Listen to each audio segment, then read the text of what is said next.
Okay, so here's my top 6 tips for you beginner wrestler parents.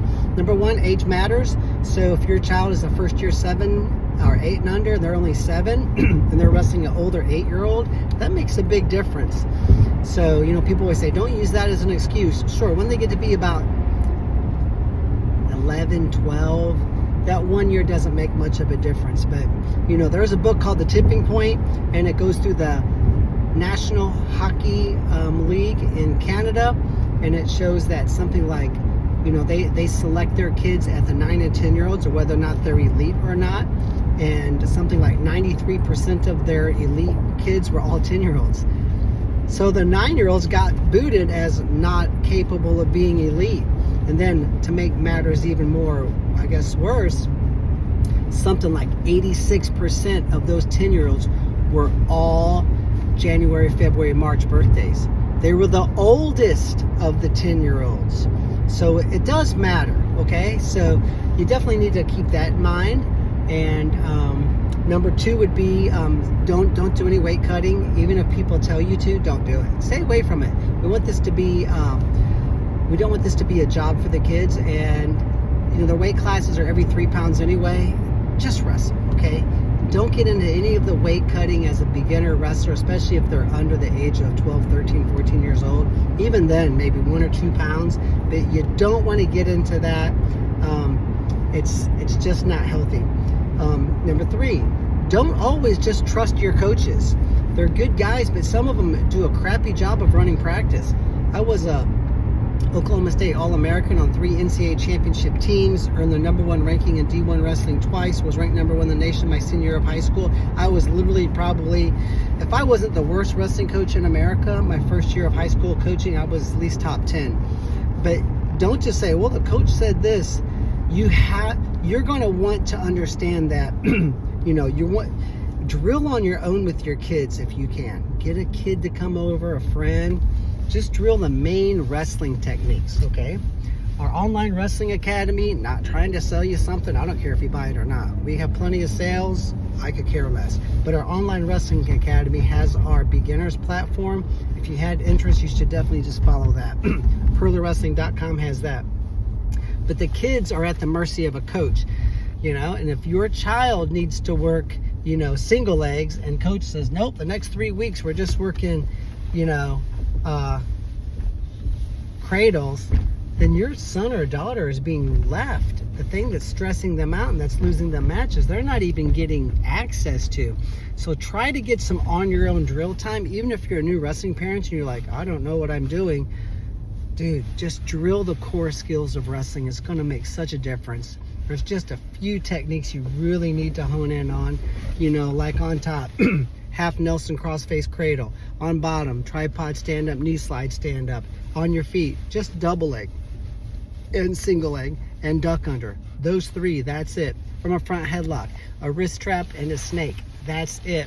Well, that's and a go behind. That's the techniques we do in my beginner's room. I coach the beginner's room right now. My 5-year-old grandson's in there. That's all we do. So you're at the mercy of a coach. Don't always just randomly trust that they know what they're doing, because a lot of them are good guys. They're volunteers. They're not getting paid for this, but they're not doing a great job. I'm just going to tell you. Number 4, a lot of live wrestling. You need tons of live wrestling. 95%, well, I would say half the points at the college wrestling level are scored with feel and instincts. They're not even scored with a perfectly maneuvered wrestling move. And in Pee-wee beginners wrestling, 99% of points don't even come with a move. It's just scrapping and learning how their body works. And I drive in and I cartwheel over, and then you roll through, and then I drive, and then I grab your leg and I poke my head out, and whoa, there's a takedown. So understand they need a lot of live wrestling. And I would probably say, I'll go out on a limb here, 100% of the youth teams don't do enough live wrestling. They're playing games, they're running, they're doing push-ups, and they say, we'll wrestle live like it's a special treat. Dude, we do an hour of live wrestling in my beginner's room. So a lot of live wrestling, because they need the feel and instincts of wrestling, because even at the highest level, half their points are going to come with just being able to move and feel, So you just got to be comfortable out there. You can do a cartwheel, but you can't do a cartwheel on a balance beam. My niece can do a backflip on a balance beam. She's level 10. She's at Arizona State. So if you don't know how to move and how to feel and engage with your opponent, kind of like in a dance, you could say, even though it sounds corny, the move won't work. A lot of live wrestling. Okay. Oh, number 5. Our YouTube channel playlist on confidence, you should master that and study it. There's a beginner's playlist there too. It's free. It just takes some time. Your kid's going to be screwed up in the head mentally. Wrestling is an emotionally draining sport if you allow it to be. That's all I'm going to say. But you want to make sure that you're coaching your kids consistently from a mental game standpoint so that they have a good perspective, and you're not screwing them up mat side or before the match, and they're not allowing them to let their thoughts escape them, and they want to be very intentional about how they think and what they think about. I can't go into it all here, but it's on YouTube. You should check it out. Spend some time.